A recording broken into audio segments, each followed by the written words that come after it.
Good afternoon, ladies and gentlemen. Welcome to another exciting Propagandacast from your host, Imperial Dane. We are off here to our 1 versus 1 on La Glaze Breakout. La Glaze Breakout, we shall be watching Thunderhun here fighting for Germany, for the Reich. Taking on the fight here for the Kampfgruppe 1 versus Dayavea fighting here for the United States of America, taking on the fight here for the 3rd Infantry Division. No unique commanders on either side. Just the box standard. Then we noting immediately Thunderhun is going for a Kubelwagen start. What some players swear to basically sort of disrupt the initial capturing of points for the opponent, of course, at the same time at the expense of not initially being able to sort of seize a lot of territory early on. So a bit of a trade-off there. My punch there, but does depend on them being able, of course, then to get something out of the Kubelwagen. Otherwise, I mean, it's basically going to just be a waste of manpower within the first few minutes. And there you go, moving up there, but already in heavy cover. He's going to have a bit of trouble in suppressing them. And of course, we got the M1 carbines there firing away. The Kubelwagen, a nice big fat time. There we go, already here. Thunderhun realizes he might not be able to do them. You also see here, and that Dayavea is quick to pull up riflemen to try and flank it. So here within the first few minutes, Thunderhun's initial strategy is running into some serious issues. And there you go, rifle moving up. The Kubelwagen forced to fall back even further. While some lonely Sturm pioneers operating on the right flank using full course moving up towards the center. Kubelwagen trying to get the hell out of there. Schnell, Heinz, if only we'd gotten your Schwimmwagen. This doesn't work. With more riflemen here on the way for Dayavea. Now going to pull over for some repairs by the Sturm pioneers, otherwise that Kubelwagen is going to not hold up for very long.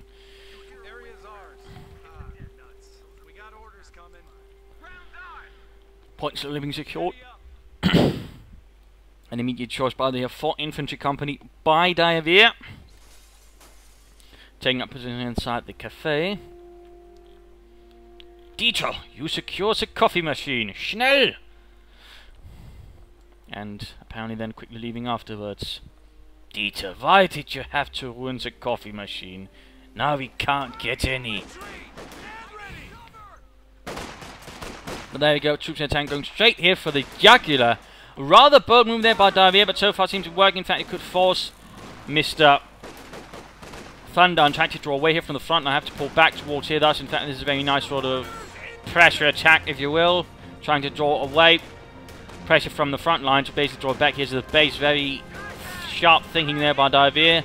Very nasty work there, and that could definitely cause Thunderhun to making a few mistakes. There goes Kubelwagen moving up. But over there, troops getting beyond the arc of fire. They're getting close, getting very close to the M1 Garants. The Kubelwagen never known for its great bulletproof capability. They got outflanked as well. This is quickly turning actually. Scheiße! Drive! Fritz, drive! I'm trying to drive. Yeah. There you go. Kubelwagen went kaput. The capture point is being overrun.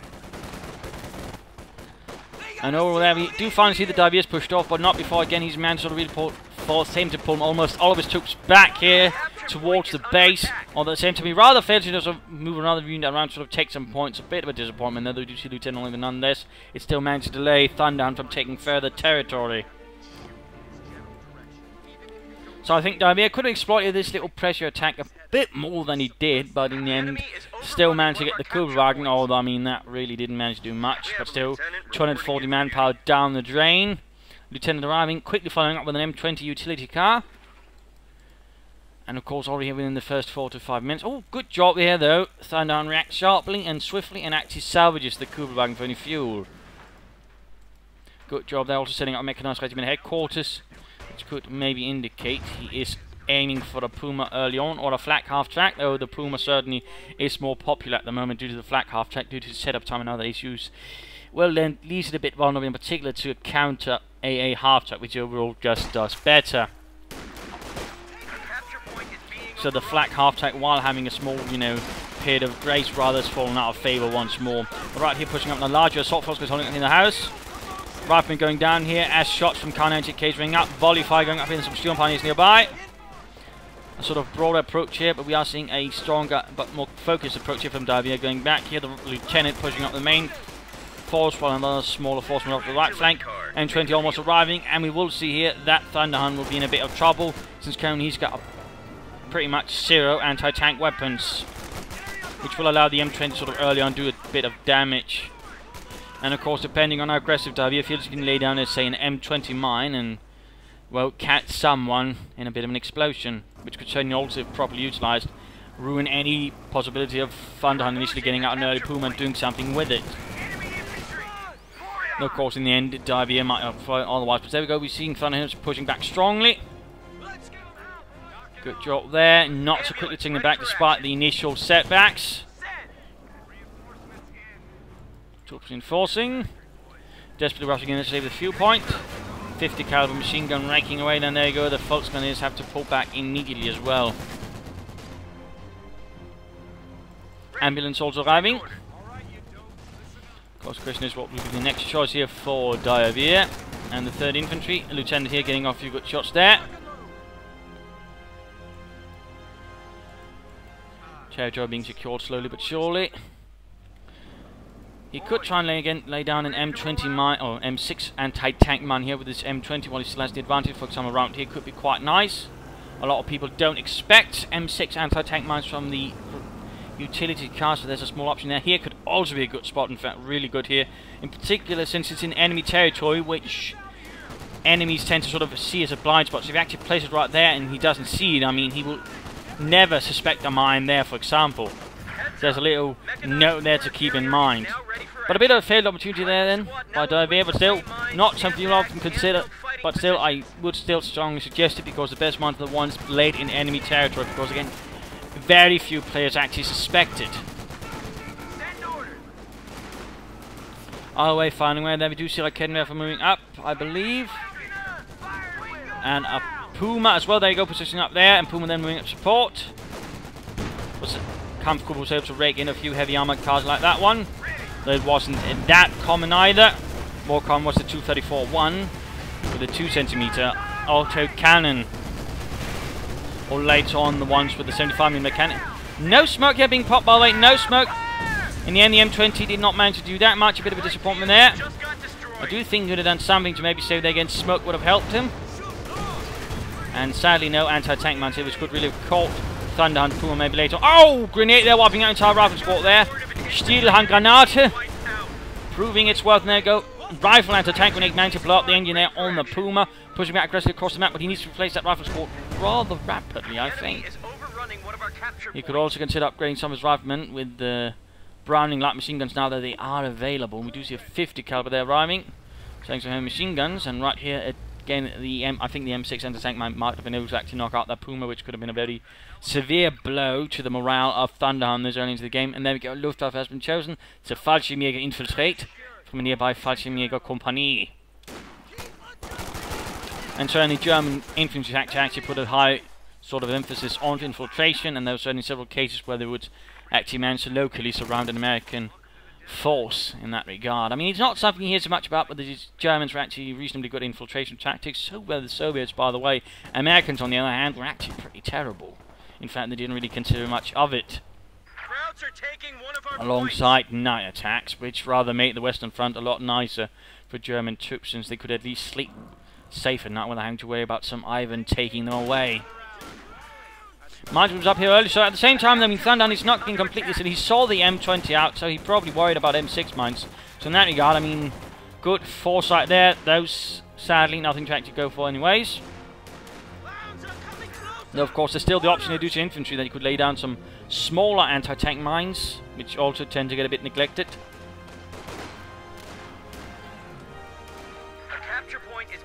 What can we have holding up position here? Puma once more ready for the fight.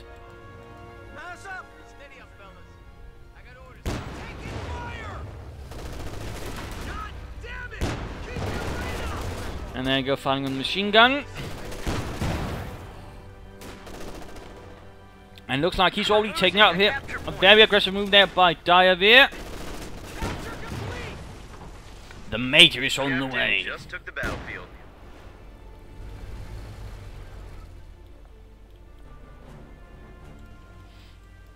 Small force split up there.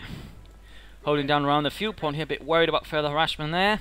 Seems like he's a bit taken back. Tactical point being captured. Focus going up there. Oh, that could be very ugly if the lieutenant sets from that position. He could cut down those Focus Grenadiers, but no. Apparently not. Seems not to care. Instead, going straight up here for the munitions point. And there you go, the Puma arrives. Little to defend against here. The MG and main gun fires away. Anti-tank gun, ready for action. Getting a few minor kills there. Fallschirmjäger here running into a bit of problem. 50 caliber fire and rifle fire really taking heavy toll there on the elite Fallschirmjäger, though technically by the Ardennes fighting as such, not all Fallschirmjäger units were actually elite. A lot of them could basically be described as sort of being on line with a regular infantry division or Volksgrenadier division, basically. I mean, they were Fallschirmjäger in name. I mean, they still have pretty good morale, but training-wise, they have probably about the same training as, say, a Volksgrenadier division, which means a few months worth of it. Now the grenade hit very close. I mean, he's making very good use here by way of his grenades, and Dayavea does seem to have a bit of a hard time there dodging the Stielhandgranate from Thunderhun, the Hun of Thunder. In fact, it's time to over here to Thunderhun and the Kampfgruppe. Sort of a nice force here at the moment. Getting an MG-34 out.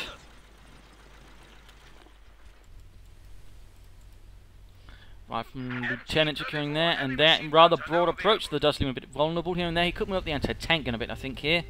The M157mm anti-tank gun, by the way, a British one, known as the 6-pounder. The Americans just basically called it something else because, well, the whole pounder system was actually a British system for artillery, where they basically refer to this weight of the shell fired out. Whereas most others basically refer to, you know, the caliber of the gun.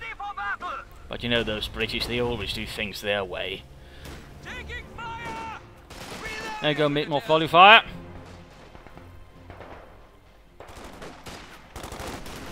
Waffen pushing up. Firing at the Volksgrenadier. Quickly forcing them to fall back. Fallschirmjäger's moving up. Sadly, they haven't been able to do much, and they've got a bit of swift engagement here. Interesting enough, as we know, Browning's being equipped here for the riflemen. I think that's a bit of a mistake there already. I mean, generally you want, if you go for infantry, you get those Browning like machine guns as soon as humanly possible. Here we go, the Fallschirmjäger is really laying down the paint. Sturmpanzer taking up position in the cafe. The captain and his crew getting caught out in the open. But he's actually taken up for the captain as well. I mean, he's not really... He's taking awfully aggressively here, if anything, which is something you want to be a bit careful with. I mean, we barely got 15 minutes and he's already got every tier available, which is a lot of fuel then without actually it going anywhere, really. That's a bit of a risky thing, to be fair. Or did he cancel the major? Seems to have rather vanished.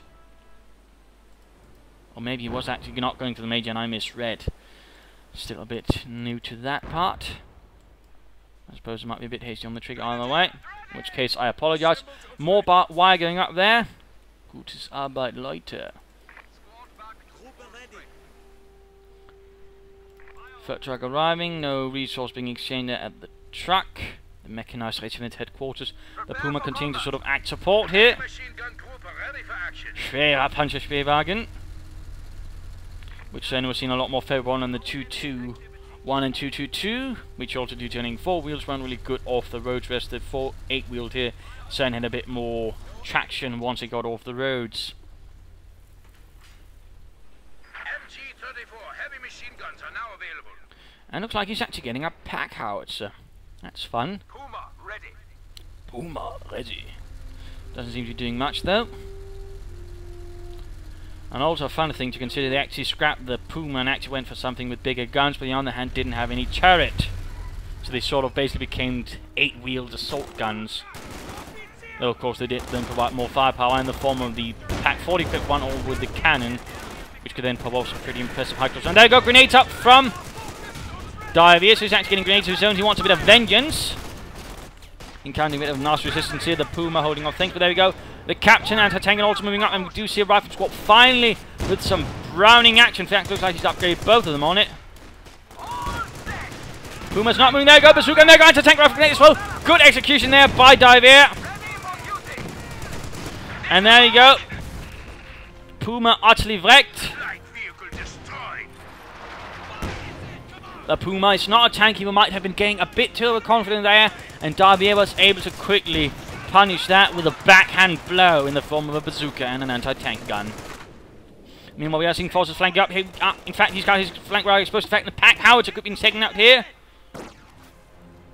Also, a little quick note, you generally tend to get initially a lot more out of the pack howitzer if you actually order it to barrage more than the auto-fire. Though, of course, you want to be accurate with the barrage, and if you can do, you can generally get off some good shots. So, a quick note there for getting a bit more out of your pack howitzer. But there we go, a nice sort of flank assault here. Anchoring in the building there with the Fultz gun of this squad. So an MG34 might help a bit. Though they seem a bit more occupied here around here. Holding up for example in the cafe. But there you go, pushing up. In fact, going for the cutoff point there. Very well executed flanking assault there by Thunderhun. Going straight for the cutoff point. In fact, counter pressure assault. Just like we saw in the beginning. But he's doing the same thing here. And at the same time, we are seeing here that at the same time as he's being pressured up north as well, he has to be a bit careful. So a nice encirclement, if anything. Very nicely executed there by Thunderhun. Very nicely executed. I mean, this is some serious tactics and strategy. But of course, some of the troops are going to be exposed. Oh! Oh, he actually upgraded the lieutenant with a Browning. Excellent. A lot of players neglect upgrading the lieutenant, in particular with a Browning. That's excellent right there by Dayavea. Excellent. Also, defensive position here, throwing back the northern part of the assault here. Slowly, the pocket is crumbling. More specifically, the pockety part that's trying to sort of pocket in things is crumbling, whilst the pocket itself is sort of holding out. Nicely done there. Kept his cool and slowly ground down Thunderhun's forces, forcing them away. Rather close though, rather close. And we see a Stuart light tank here arriving, ready to provide support. Was later attempt to sort of be replaced with the M24 Chaffee, though Chaffee numbers never really sort of allowed for it, so the Stuart ended up serving quite to the end of the war, in usually in positions of reconnaissance and infantry support. A part of me would actually love to see the Chaffee sort of basically would be a... Well, it would essentially work as a faster and lighter Sherman, since it more or less had the same gun. Oh, mine went off there, and there we go, the Stuart's engine is damaged. Shoe meaning proved to contain more than shoes.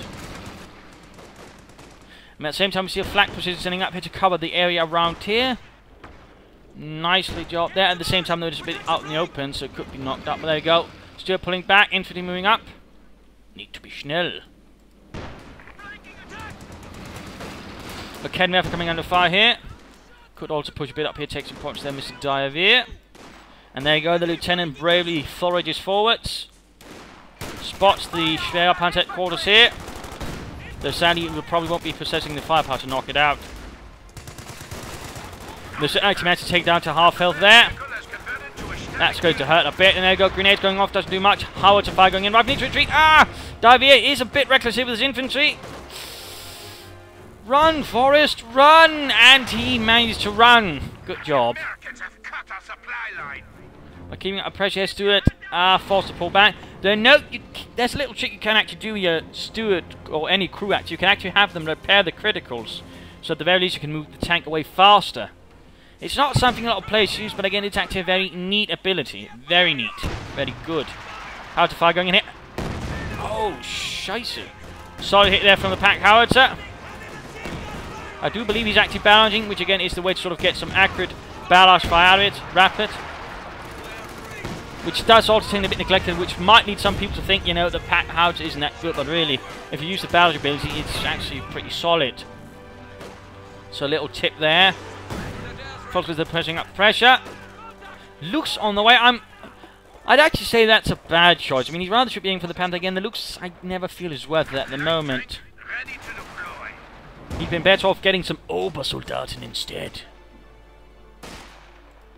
Volkswagen's there on the run. Stuart finally properly repaired. The crew admiring their handiwork. Well, would you look at that? It's looking slightly less crappy. Though they might want to take it up for a spin soon.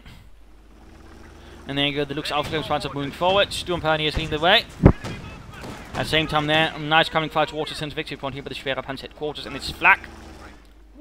Actually, a bit of aggressive moving there with the 50 cal. That might be a bit reckless. Stuart could still do with being recruited and move forwards. There we go, realising something not very friendly is coming. The 50 caliber packs it up and moves. Stuart Punishment might be able to get it. That could actually be a huge coup there. Then 4 Thunderhun, you can get that 50 cal, and there you go. Trips with it.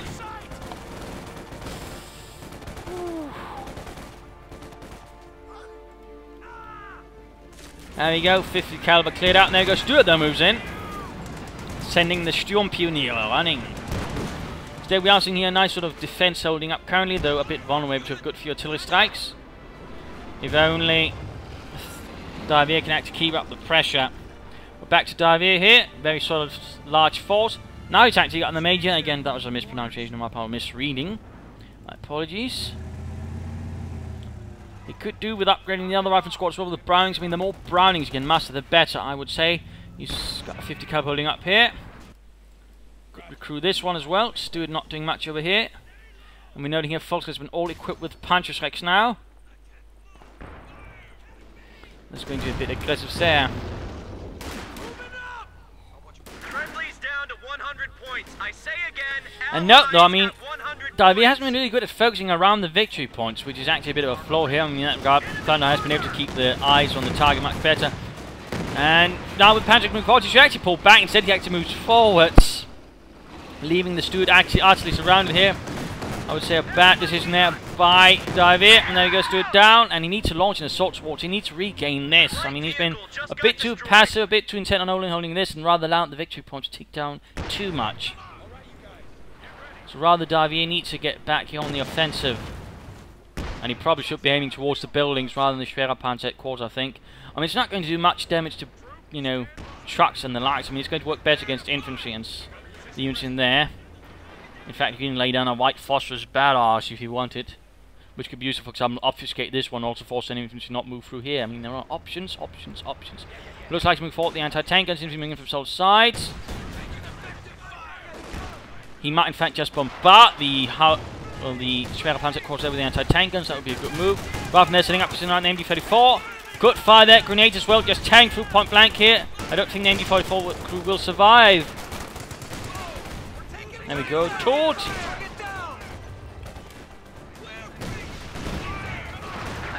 Building here in Babar as well. Fire from the howitzer and the anti-tank guns tank through the already not structurally sound building. And there goes Jump on you on flank. Looks moving in. There we go. Building collapse. Raketenwerfer. Oh no, Rifle needs to get out of there. 75 goddamn points. And once more, he makes it. And there we go. Now we see the Schwerer Panzer getting absolutely volleyed here by the anti-tank guns. Good job here. Good job. At the same time, the Foskers were attacking here, going straight for the howitzer. Infantry will need to quick counter-attack. You could see that veteran moved. And there goes Schwerer Panzer quarters. Gone. Luke sneaking in here. Need to move up and secure the point. Infanteriegeschütz up for Thunderhun, angry light artillery there. Rifleman fighting in near the ambulance. The ambulance is forced to fall back here already. Lieutenant needs to be careful. This seems to be doing that trick. Alright. No, grenade! Ah! Major down, Lieutenant needs to get away. Oh, needs to be a bit careful here. Getting the victory point now. That is bloody close though. I mean, 20 minutes and he's almost wiped out. Then there you go, Fudgeman charging straight into the defensive force of Rifleman, taking absolutely heavy fire. There we go, Geballte Ladung. Almost getting the entire unit, leaving only one bloody survivor. 50 cover there, cleared out, and he's salvaging the howitzer, realizing he can't get away with it, stealing it for fuel. Good job there by Thunderhun. Good job there. Meanwhile, he's not going to have a captain, maybe holding off things, but no. And they can't, and they're going to tank and cleared out here by the Infanteriegeschütz. Well done, well done. Volker's flanking in through the rear. Thunderhun keeping up good flanking pressure. I mean, he's not just attacking here on, he's constantly looking for the weakest flank for Dayavea and then attacking through there. Very solid infantry tactics there being executed by Thunderhun. Very solid. And there you go, grenade on the Volker clamped up. Oh, that was close. That was so close. I could easily end up in tears there for Thunderhun, which could have utterly undermined the entire effort if he lost his squad there. Buildings collapsing there. The entire centre village is, or town is starting to look a bit worse for wear. Infanteriegeschütz continuing its good job. There goes Jump Post. MD-34 needs to set up rapidly, but it might be too late there. The lieutenant is charging forwards. And there we go. Grenades going off. We should stop there to get off the Brownings, but no, it doesn't. And then wait, securing the centre victory point. Sherman arriving. 50 caliber could be on the way, out of the way. I mean, considering what his opponent has, he could consider shifting over to high close round to sort of deal with the infantry first.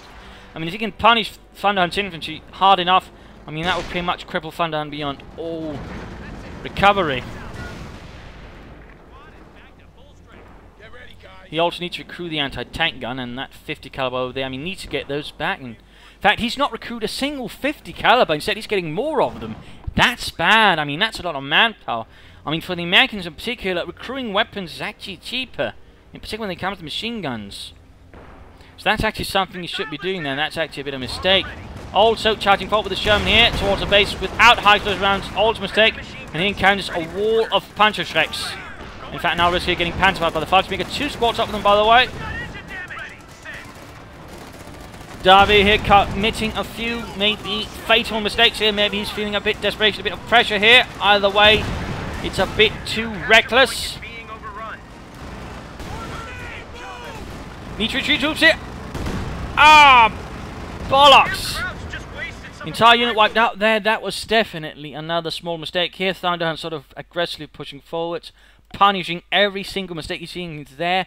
Good job. But so far, looking at mid-game analysis, I mean, territorial-wise, he sort of managed to push forwards again. Thunderhun's the one in trouble at the moment there. But at the same time, his infantry forces are probably looking much stronger. He's striking every time. That Dayavea lets his guard down for a moment and is sort of slowly bleeding him out like a medieval doctor trying to cure the disease. In this case, he's caught the armies.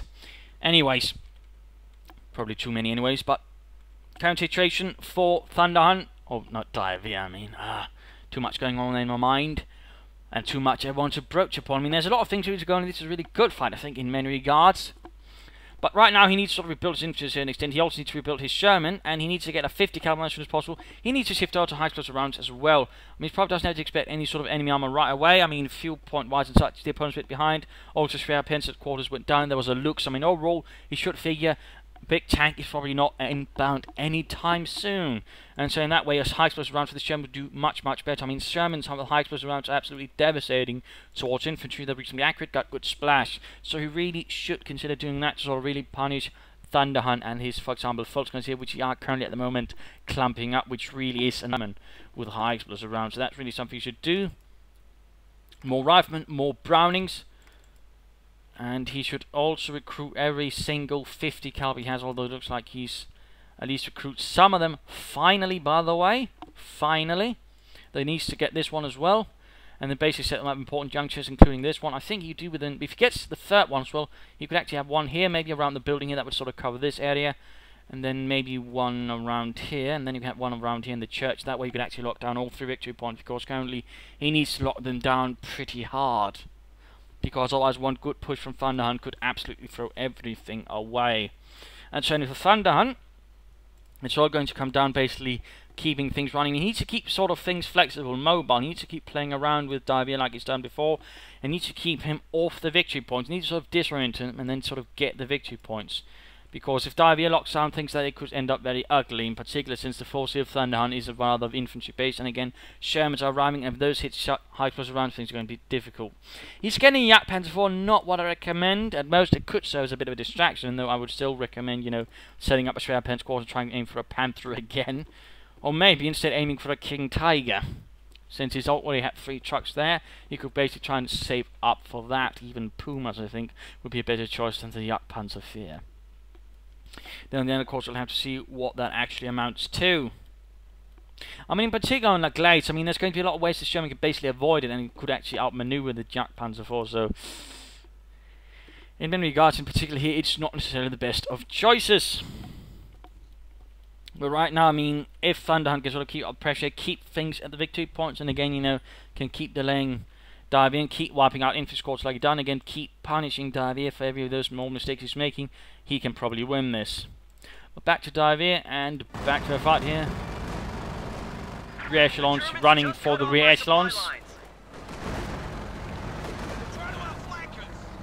Sherman needs to get out on the so does the captain. The horde is advancing. Sherman though barely getting away. Still high explosive rounds. 50 caliber setting up here, fighting is running up for veteran G2. Infantry is firing. Looks like he might get away to the base. Going to get rather close though. Units think about here. The lieutenant, plucky as always. Now going straight into the 50 caliber machine gun emplacement. Still no high close around again. Can't help but feel that's going to be a major mistake here for Dayavea. And the 50 caliber is getting outmaneuvered by an MG34. Not sure what's going on here. Sorry about that, ladies and gentlemen. Occasionally you do get the... Sadly.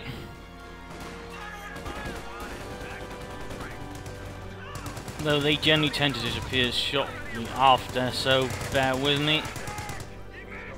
Either way, Thunderhun being thrown a bit back once more.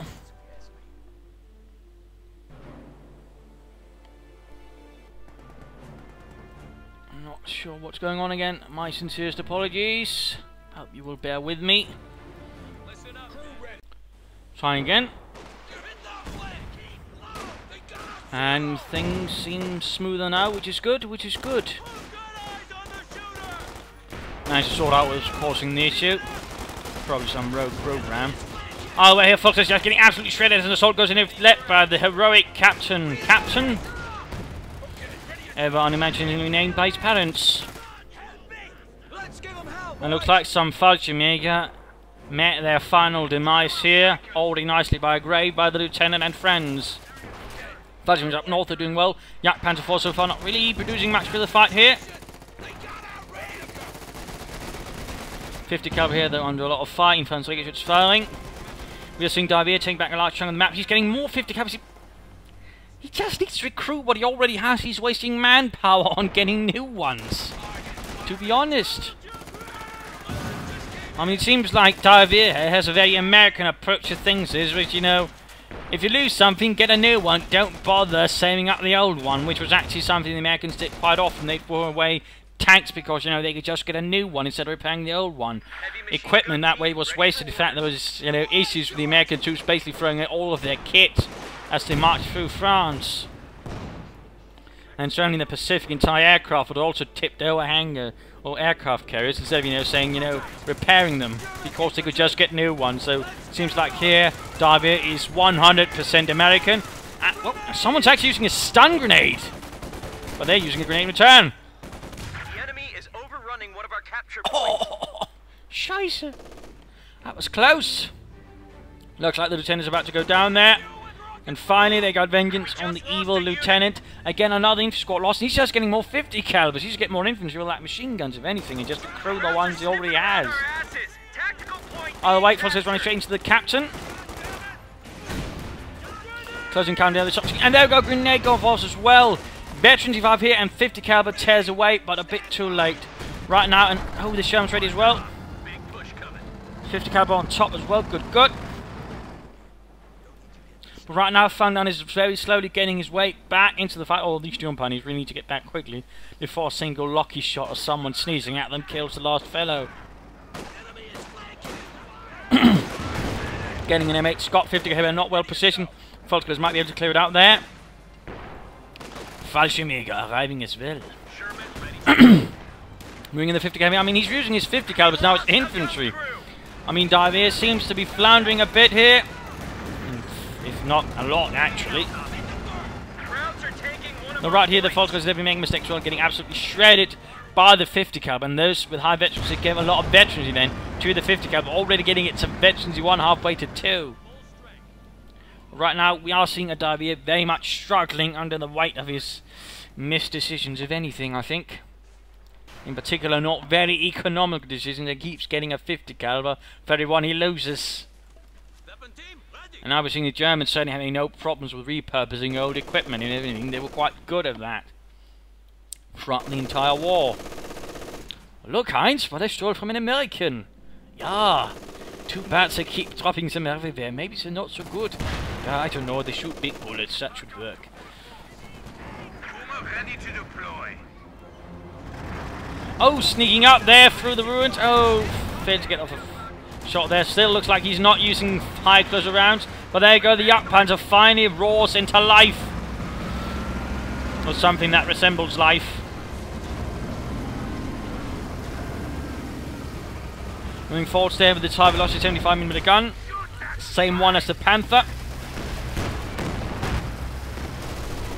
And there you go, M8 Scott out and already taking hits from the Yak Panther. And the Puma also moves forwards. Scott should get out of there. Great, Scott, he's not getting it out of there. And there you go, the Scott went down, but the Puma, before it can pop smoke, goes out as well. So both players are easily losing a vehicle, though the Scott, I think, is a bit more expensive for Dayavea, again, considering the overall situation of his force, again, bleeding out in every department. He can't afford to lose units like that anymore. Yet he's still doing it. Puma, though, largely hit the drop. The Yak Panther fall basically notched it a bit.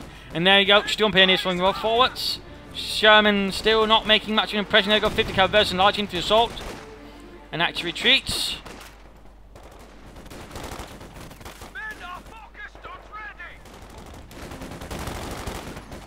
And charging in the captain straight to those Sturm pioneers is a very bad idea, as the captain was about to realise.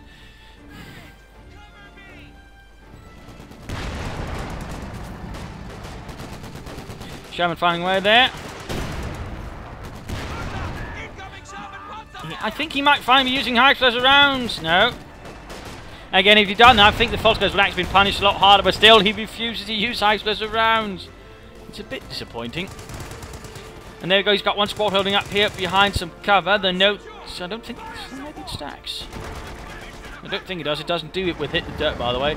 There you go, taking up to inside the church. Sherman rolling forwards. Foxglove's getting out the back door of the church. And the overall situation here at the moment for Dayavea is strained. While the Thunderhun's forces are taking a bit of bashing, they're overall looking much stronger. They're all much more veteran, hardened, elite Soldaten. Or at least more veterans than the Americans.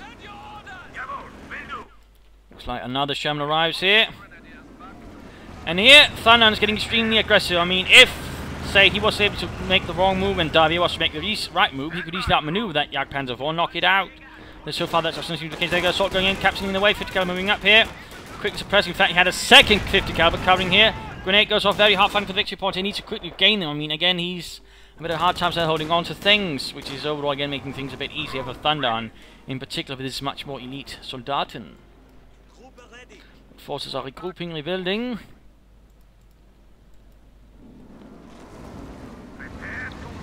That Panzer IV getting out of there.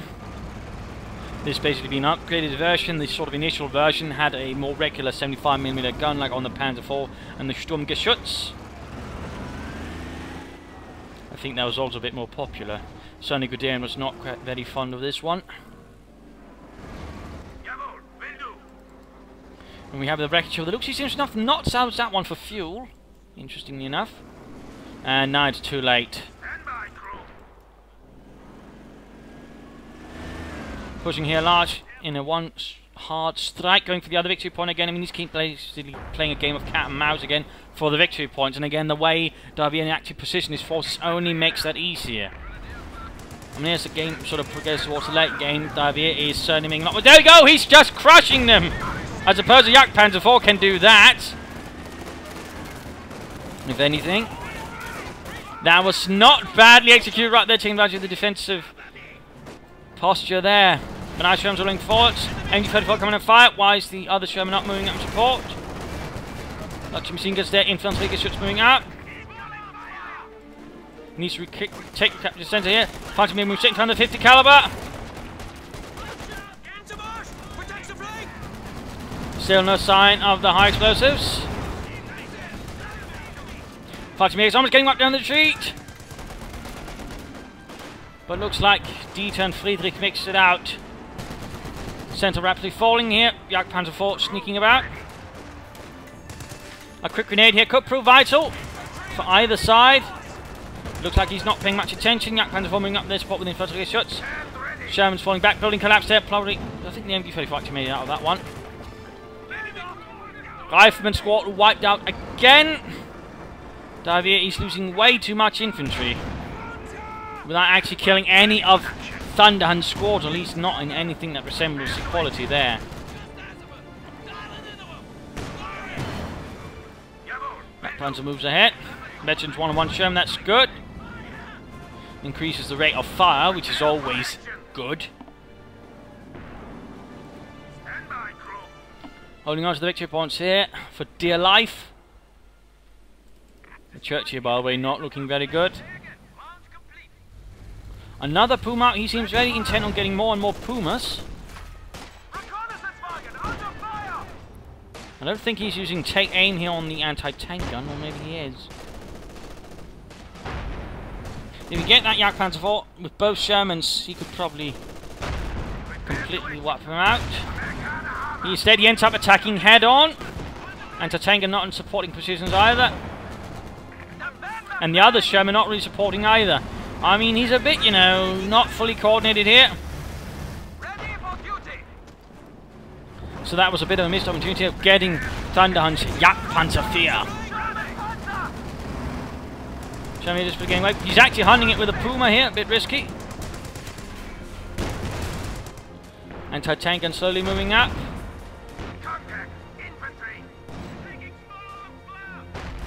We can just get that, and there we go. Engine damage on the Jagdpanzer IV. A chance to strike with the other Sherman knocking out, but nothing happens. Well, there seems to be a bit, you know, the issue with Dayavea. Either nothing happens, you know, otherwise good opportunity, or you know, makes a slightly wrong decision here. But a grenade going off there on the anti-tank. That's not saying that Dayavea is doing completely, utterly crap, but rather every single time he has a chance of really delivering a crucial blow to Thunderhun. It never quite happens, whereas Thunderhun's all really good at reeling back from situations. Mistake is sort of punish his opponent very hard, keeping himself in the game.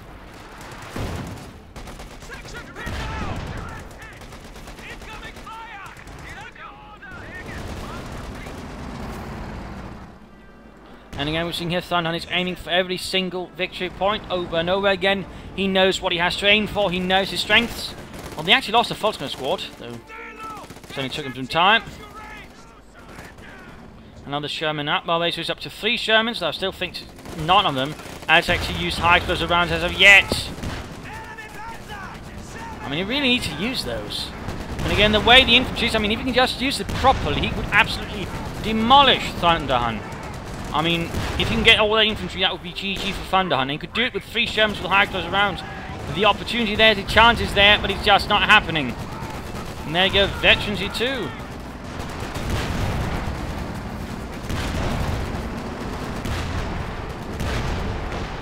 An absolute bloody shame, if anything. Infantry, by the way, is still hurting quite viciously. Infantry force, there you go. Puma caught in front of the captain and his friends. Sherman's rushing back. Darting back, realising what's going to happen here, and the swap's going into the centre. Needs to be quick about it. Puma forced away. Volksgun is moving forwards. Another Raketenwerfer.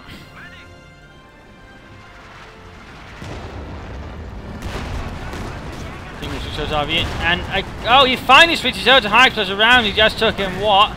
An 8.5, and then he moves straight into with the damage Sherman. First towards the Volksguns here with Panzer effects.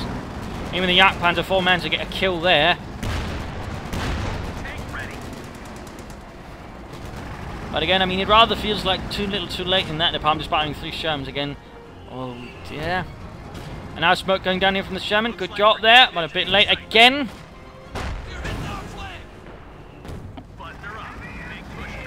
Going for the point over here, but a 50 caliber nicely positioned nearby building proves to be quite the foil. And there you go, fighting a ping right from behind and attacking right here. Excellent job there, good job of the Luftwaffe forces to strike fear into the hearts of the Americans. And at the same time striking at the other victory point. Solid job there, solid job. Thunderhun keeping his eye on the ball.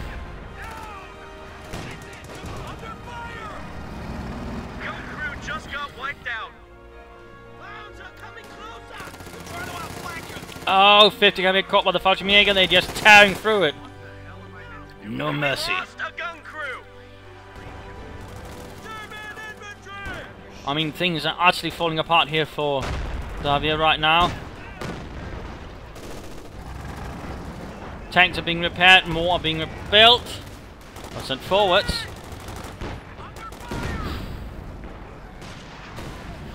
But he is heavily struggling. And right from there, just getting murdered.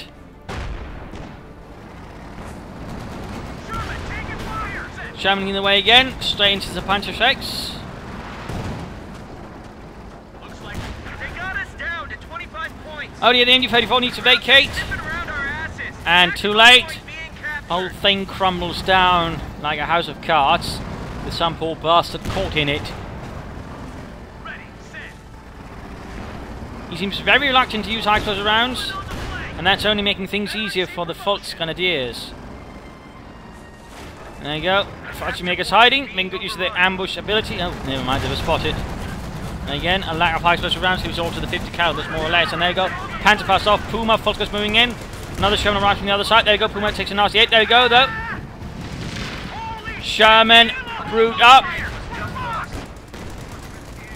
No smoke, and there you go. The Puma goes down again. Now it's down to the Volksgrens and the Fallschirmjägers here. Ready, go ahead. Shifting out to high explosive. Button her up. Big But not moving forward to actually punish the infantry. Oh dear. And now all the victory points are almost German again. He needs to strike back. And quickly get some re-echelon troops out to sort of rapidly move forward, if anything. And maybe recruit some more of those abandoned 50 calibers.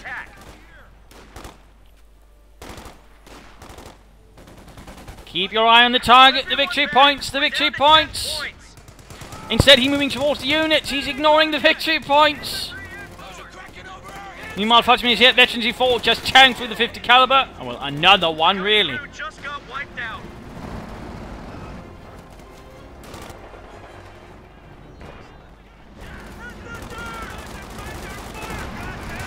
And there you go, looks like that's GG. He's realised it. Just got a report of an infantry unit being wiped out. Though I would say it wasn't fully the veterancy in the end. Though, of course, I'd rather sort of hint at what it is. I mean, let's just stop here. In the end, I mean, you know, well played by both sides, but in the end, Dayavea just kept making several, to a certain extent, larger mistakes when it came to the Americans again. Facing a larger infantry force, he failed to use high explosive rounds on his Shermans, rather punishing his opponent in particular for moving around like he did. I mean, that was sort of one of the larger mistakes. That was also sort of in repeated tentatively in the flanks exposed, and Thunderhun several times was able to use that quite solidly, very aggressively. And also, to a certain extent, I mean, there was just, you know, an inability to sort of focus on the victory points. I mean, he kept ignoring them, and that was something that Thunderhun took very great capital on and sort of really managed to secure the map. And of course, the final thing is, he was absolutely terrible at accruing his weapons. He got several 50 calibers. He got more 50 calibers than he got infantry, and he could easily just got more infantry and recruit some of those 50 calibers. I mean, really, again, it was one of those, you know, really uneconomical things that rather hurt him the most. I mean, he really didn't seem very good at handling his economy, and certainly for the Americans as you approach the late game, he needed to be a bit sharper there, sort of manage things correctly, yet he didn't, and that hurt him a lot. He also really did not make much use of his commander. He only used this, basically, maybe a few sandbags, and that's it. I think that was another major failing, and a part of me was saying, you know, he might have benefited from going airborne instead, maybe, or for armor, so that was another issue there. I mean, again, you want to make good use of his commander as much as possible. I mean, he kept, you know, striking back. He certainly also punished Thunderhun here and there, but in the end, I mean, he was just bled out because he simply, you know, kept making small mistakes here, leaving units out there, and didn't strike when he could have, in particular with the Shermans. I mean, that was really one of the major failings, just no high explosive rounds. So, I mean, in the end, I mean, Thunderhun's aggressive play, and certainly less flawed, although, I mean, there are some issues there, but again, never capitalized upon. I mean, that was also the difference. Thunderhun exploited the weaknesses made by Dayavea. Dayavea never exploited the mistakes made by Thunderhun. And again, that's just as much as important. And there's really one of those late mistakes. Again, just all those 50 calibers wasted by Dayavea. I mean, they're great, but again, they're not something that can stand on their own, and so not something to be getting up because, again, they cost as much as a rifle squad. And again, he needed infantry more than that, and a lot of weapons left around all the place. So right there in the end, I mean, GG, but again, a lot of sort of, you know, mistakes there in terms of strategy and tactics. Some greater than others. So there you go. I hope you enjoyed this match. I hope you learned something from it. I hope you gained some ideas, some knowledge from this. If you did, why not subscribe, tell your friends, share it with everyone. If not, you know, send in a replay or provide some feedback in the comments. This is Imperial Lane saying cheers and wishing you all a good day.